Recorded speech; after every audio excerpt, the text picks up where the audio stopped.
Considerando a técnica de teste funcional, um dos seus critérios é a análise do valor limite, que será visto em detalhes neste vídeo. Então, de forma geral, todos os critérios da técnica de teste funcional são baseados na especificação do produto testado e não na implementação em si, tá? Considerando a análise do valor limite. Além disso, o critério análise do valor limite, ele complementa os resultados do particionamento em classes de equivalência, tá? De forma geral, o que acontece? Tendo um domínio de entrada infinito ou muito grande, onde o teste exaustivo é complicado de ser realizado, né, a gente entra com o critério particionamento em classe de equivalência e basicamente o que ele faz? Ele divide o domínio de entrada em subconjuntos do domínio, tá? Para ficar mais fácil de testar. E aí, considerando esses conjuntos, a gente pode selecionar de forma arbitrária elementos, né, de cada subconjunto para compor em caso de teste, né?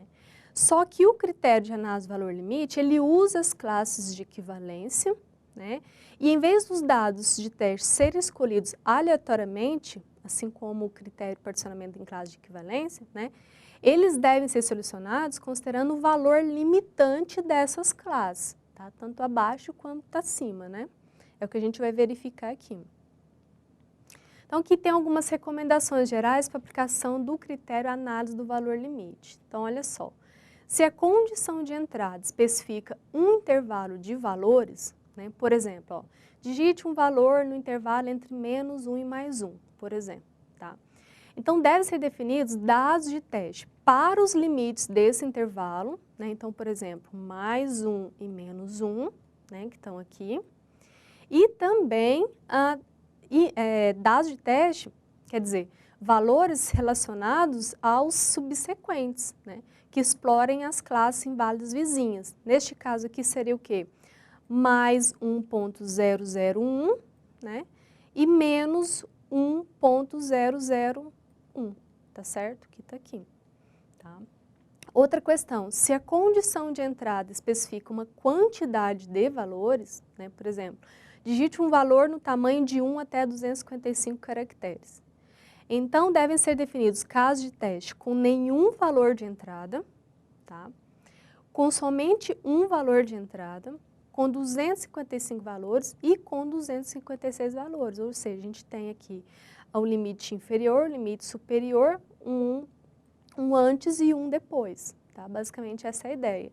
E a gente pode usar as recomendações 1 e 2, né, que foram essas que eu acabei de falar, para as condições de saída também, tá?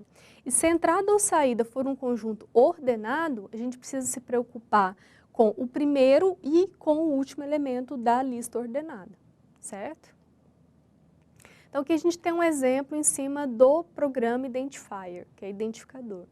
Então o programa deve determinar se o identificador ele é válido ou não, tá? E o que é um identificador válido? Deve começar com uma letra e conter apenas letras ou dígitos, né? Então, começar com uma letra, conter letras ou dígitos, por exemplo. Aqui seria um exemplo, tá, de um identificador válido. Além disso, deve ter no mínimo um caractere, né? E no máximo 6 caracteres de comprimento, tá certo? Então, considerando essa especificação, a gente precisa primeiro identificar as classes de equivalência, considerando o critério particionamento de classe de equivalência, né? Então, de forma geral, as variáveis de entrada é o comprimento do identificador, ele deve começar com uma letra e deve conter letras ou dígitos, né, que eu estou chamando de T, de I e de C. E aqui a gente tem, considerando as variáveis de entrada, as classes de equivalência válidas e inválidas. Ou seja, ele tem que ter o comprimento entre 1 e 6, né, tem que iniciar com uma letra e tem que conter só letras ou dígitos. Classes de equivalência inválidos, considerando o critério de particionamento em classe de equivalência, seria um tamanho 0, né, ou menor do que 1, um tamanho maior do que 6, por exemplo, 7, não iniciar com letra, né, e conter caracteres diferentes de letras, por exemplo, asterisco, dentre outros, né. Então, considerando as classes de equivalência, agora a gente pode aplicar o critério análise do valor limite, tá? Considerando os limites e as recomendações para cada critério, né? Então, as recomendações são essas que eu falei aqui antes, tá certo? Então, aqui a gente tem, por exemplo, para a variável t, que é o comprimento, né, a gente tem o que? Especifica um valor. Então, deveria ter aqui os limitantes, um a mais e um a menos, né, ou seja, a gente tem aqui nada, né, o comprimento valendo nada, o comprimento com 1 caractere, com 6 caracteres e com 7 caracteres, tá certo? Para nenhum caractere, atendendo aqui a classe de equivalência 2, no caso, né?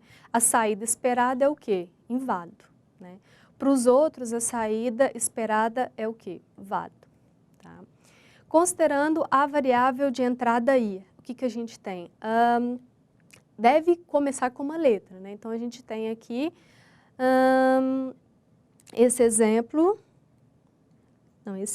aqui, né, que vale tanto para a variável comprimento quanto para a variável de iniciar com uma letra, que é i, né?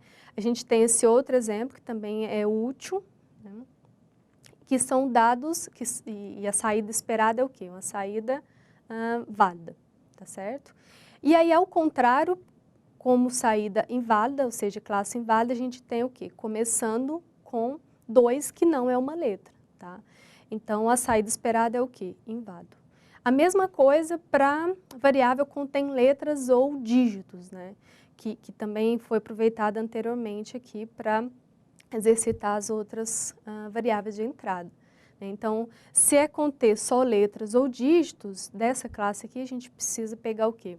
Contém letra, e aqui não contém, quer dizer, contém letras ou dígitos, e essa aqui que não contém só letras ou dígitos, ou seja, possui um caractere estranho aqui, que é esse cerquilho, o jogo da velha e o cifrão. Então, a saída esperada é o quê? Inválido, tá certo? Então, em vez de eu pegar valores aleatórios, eu pego os limitantes, e acima e um abaixo, tá certo?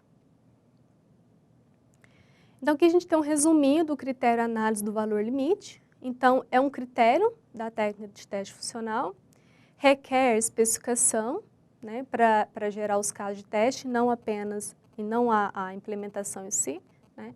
Funciona em conjunto com o critério de particionamento em classe de equivalência, a gente viu isso, né. Explora valores nos limites das classes, né, então se eu tenho aqui, explora nos limites da classe, né, sobre ou imediatamente antes, né, e imediatamente depois, tá certo? E existem diretrizes que a gente precisa considerar e que levam à determinação dos dados de teste que são úteis para compor o conjunto de casos de teste, tá certo? Então, como dicas de próximos passos para a sua aprendizagem, eu deixo para você resolver outros casos relacionados com este critério, aplicar a técnica de teste funcional considerando esse critério, mas num contexto real, tá? E compreender outros critérios da técnica de teste funcional.